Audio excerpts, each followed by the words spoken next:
gentlemen, thank you very much for listening in. Let me start from the part that, of course, perhaps is already trending. Two parts there. First, the governor says that our economy is still very fragile, that the recovery that we are, all you analysts and myself, guilty by association, have been talking about, that the economic is recovering. The governor says this is very fragile, to use his very words, and he says that we could relapse into a protracted recession if we lose the steam where we are right now. This is very scary, as it were, and it threw the ball straight into the court of the Buhari's administration, the fiscal authorities, on how to fix it. Let's start from you, Michael. Give us your reading of this very warning signal from Godwin Emefiele and the rest of his team. Well, so, I mean, we are already aware that the economy should be recovering, but it's a very fragile one, and it's driven by particularly fragile factors such as stability in the Niger Delta area and so on. So that is not something that is particularly new.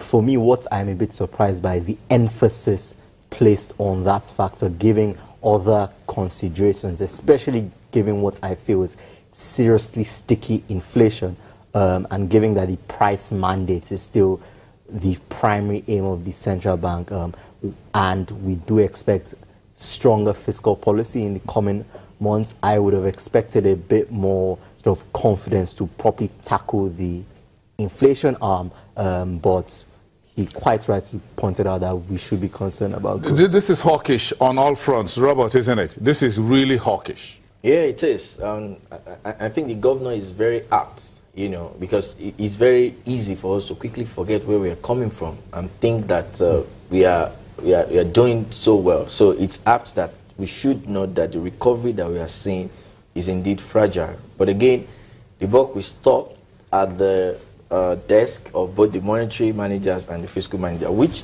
of course, the governor mentioned. If I may quote, he said the committee reiterate commitment, for example, to maintain and deepen flexibility in the foreign exchange market. You know, I seem to be very passionate about the foreign exchange market because our own model suggests that most of the issues we faced in the last 2 years, you know, have been linked, you know, largely linked to what is happening in the foreign exchange markets. And of course, the governor noted the improvement which we have seen at the I&E window. You know, by my own interpretation of deepening flexibility, I would imagine that this CBN will go back to the drawing board and see this is the much of positive impact this flexibility in this window has brought to the market. How do we make sure that it goes round? You know, so all the other windows where you have the medical allowances, the PTA and the BTA, how do we see to harmonizing all of these rates so that at the end of the day we can have one single flexible foreign exchange market in Nigeria? In terms of the brass tacks, Temitope, what's your thinking about this statement overall, if you just put it together? Okay, well, I would say to some extent the CBN has done a bit of what they needed to do. I think what they are just trying to do now is just to transfer the bulk of the work to the fiscal policies. Now, the truth is that looking at where we're coming from, they've really done a lot in terms of the stability in FX, management of inflation, and so on. But if you look at the fiscal sides of it, they still have a lot of things to do. At least he made mention of like 2 or 3 points which they still need to address, one of which is passing of the budget quickly, and they still need to work on their capital deliveries, which is very, very key. I think right now they need to consider, because apart from what CBN is doing, I think the monetary policy guys and the fiscal policy guys, they need to harmonize their work, because this is very, very important. Because if this is not done and the monetary guys are working in isolation, we might see ourselves not getting out of the recession quickly. The MPC last July was also very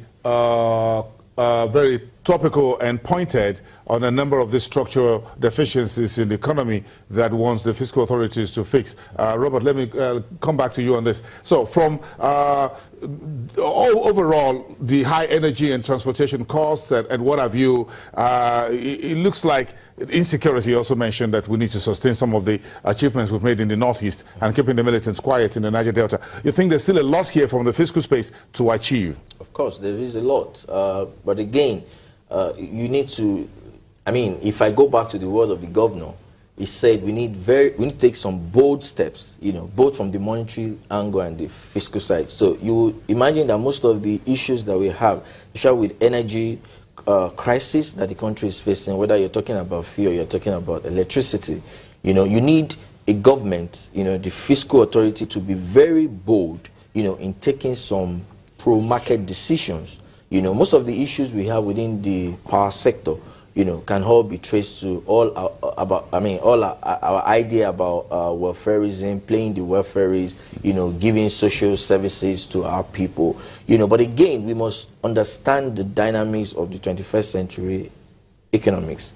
If we want, you know, power, for example, or we want, so to speak, some improvement in the energy crisis that we are witnessing at the moment, we must be willing to take pro-market decisions that may be tough, you know, but will bode well for the economy. Pro-market decisions. Gentlemen, it's all been good having you here, but of course I'm going to ask each one of you to give me 1 minute each from Michael to wrap up this conversation. And my key question, which you have 1 minute each to answer or so, is what is in this decision to hold interest rates for the 180 million Nigerians? Michael, what's there for the man on the street? And that's where we're going to end it, on the street as usual. Yes, let's end it there.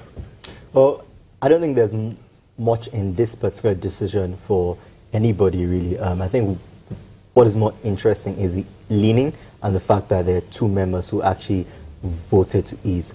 Whether that shows a likely direction going forward, I'm not sure. I'm a bit worried that inflation at such levels still encourages an outlook of easing. But I think if you're looking for something to anchor on going forward, I think that's tilt that we've seen compared to previous MPC meetings is a key one. Okay, so two members, we're going to see if we get a minute of this meeting at some point to know what the mindset of these two individuals or two members of the committee. Robert, 1 minute. Well, we think that monetary policy easing is an eventuality which will happen, but we don't think that it will happen in the short to medium term. But in the interim, the status quo is that the tightening cycle is still on. So an average Nigerian could possibly consider how to make good out of this current situation, one of which could be investing in investment securities, you know, which are offering very high return. The stock market is also back. You know, they may want to consider, you know, playing within the stock market and earn some good returns. Temitope, 1 minute. Okay. Well, this is really expected. Well, for an average Nigerian on the street, the truth is that you don't look at only one side of it. You look at both sides based on what he has said. Looking at the upside and the downside, you should know that if the MPR is touched or interest rate is taken up, at least considering Nigeria as a country, you know, some people might not really be beneficial. And looking at the other side also, the same thing. But the truth is that just look for the opportunity. Because right now, based on what he said, inflation is at 16.1, and you look at maybe most of the Nigerian treasury bills that are offering positive returns.